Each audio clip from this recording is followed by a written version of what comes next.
सोचिए, आप किसी से फेसबुक पर मिलते हैं, बातें बढ़ती हैं, प्यार होता है, शादी होती है, और फिर एक दिन वो इंसान ऐसे गायब हो जाए जैसे कभी था ही नहीं। जब पुलिस उस लड़के के घर पहुंची, वहां मिला एक चबूतरा जिसके नीचे छुपा था ऐसा राज जिसने सबकी रूह हिला दी। दोस्तों, आज हम बात करेंगे उस केस की जिसने पूरे देश को झकझोर दिया था। उदयन दास और आकांक्षा शर्मा, एक ऐसा प्यार जो मौत में बदल गया। नमस्कार दोस्तों, मैं हूं अमित कुमार और आप देख रहे हैं मिस्टीरियस क्राइम वर्ल्ड। ये कहानी सच्ची घटनाओं पर आधारित है जिसका मकसद केवल जागरूकता और सच सामने लाना है। तो आइए शुरू करते हैं उस प्यार, झूठ और हत्या की कहानी जो सोशल मीडिया की दुनिया में सबसे डरावना सबक बन गई। कहानी शुरू होती है साल 2015 में। कोलकाता की रहने वाली 26 साल की आकांक्षा शर्मा, एक होशियार पढ़ी लिखी लड़की। उसके पिता बैंक के चीफ मैनेजर, परिवार संपन्न और शिक्षित था। आकांक्षा अपने करियर और भविष्य के सपनों में खोई थी और तभी फेसबुक पर उसकी मुलाकात होती है भोपाल के उदयन दास से। उदयन एक हैंडसम, स्मार्ट और खुद को आईएफएस अफसर बताने वाला लड़का। उसने कहा, मैं अमेरिका में रहता हूं, अक्सर भारत आता रहता हूं। बातें शुरू हुई, चैट्स लंबी होने लगी और धीरे धीरे दोस्ती मोहब्बत में बदल गई। उदयन ने आकांक्षा को अपने सपनों की दुनिया दिखाई। कहा कि वो आईआईटी दिल्ली से ग्रेजुएट है, अमेरिका में ऊंचे पद पर काम करता है और भोपाल में उसका बड़ा बंगला है। आकांक्षा को सब कुछ सच्चा लगा। वो यकीन करने लगी कि उसकी जिंदगी का परफेक्ट पार्टनर मिल गया है। कुछ ही महीनों में दोनों ने दिल्ली में मुलाकात की, साथ घूमे, होटल में रुके, यादें बनाई और आकांक्षा को यकीन हो गया यही है वो इंसान जिसे वो अपना लाइफ पार्टनर बनाना चाहती है। लेकिन आकांक्षा नहीं जानती थी, जिस इंसान को वो अपना भविष्य समझ रही है वो दरअसल उसका भ्रम है और वही इंसान उसके विनाश का कारण बनने वाला है। उदयन ने आकांक्षा से कहा, मैं अब अमेरिका नहीं जाना चाहता, हम दोनों शादी के बाद भोपाल में अपना घर बसाएंगे। आकांक्षा को यह सुनकर थोड़ा अजीब लगा, लेकिन वो प्यार में थी। उसने अपने घर वालों से कहा कि वो न्यूयॉर्क नौकरी करने जा रही है, जबकि सच्चाई ये थी कि वो भोपाल पहुंच गई थी। वहीं पिपलानी के कालीबाड़ी मंदिर में दोनों ने शादी कर ली।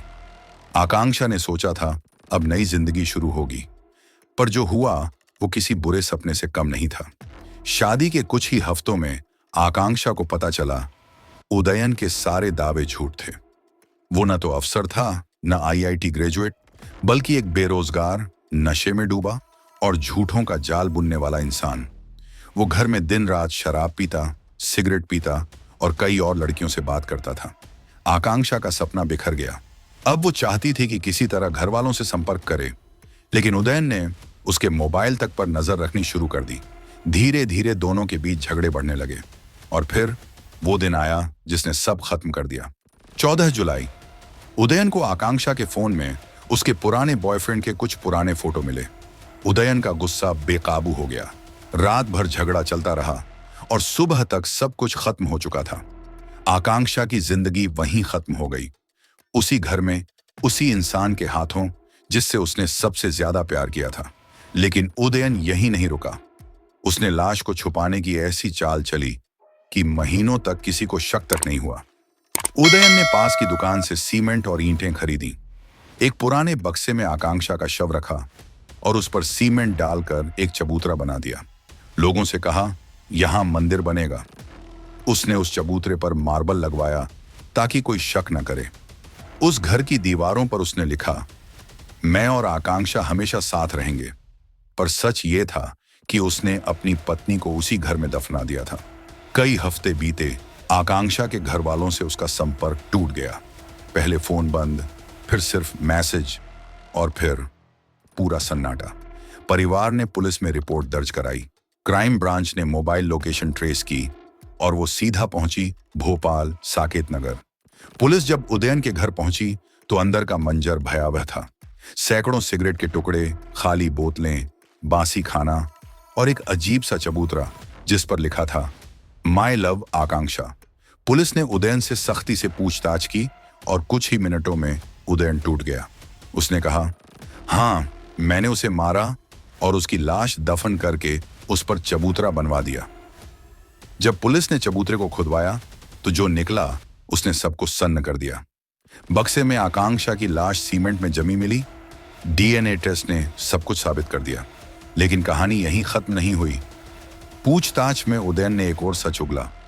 उसने बताया कि उसने अपने माता पिता की भी हत्या की थी, रायपुर में 5 साल पहले, और उनकी लाशें घर के लॉन में दफना दी थी। फिर झूठे डेथ सर्टिफिकेट बनवाकर उनकी संपत्ति अपने नाम कर ली। यानी उदयन सिर्फ एक झूठा प्रेमी नहीं, एक सीरियल किलर था। उदयन दास को गिरफ्तार किया गया। उसके झूठ, लालच और गुनाहों की कहानी मीडिया की सुर्खी बन गई। दोस्तों, ये कहानी हमें सिखाती है कि हर ऑनलाइन पहचान सच्ची नहीं होती। सोशल मीडिया की मुस्कान के पीछे कभी कभी अंधेरा भी छुपा होता है। इसलिए किसी अजनबी पर यकीन करने से पहले एक बार नहीं 100 बार सोचिए।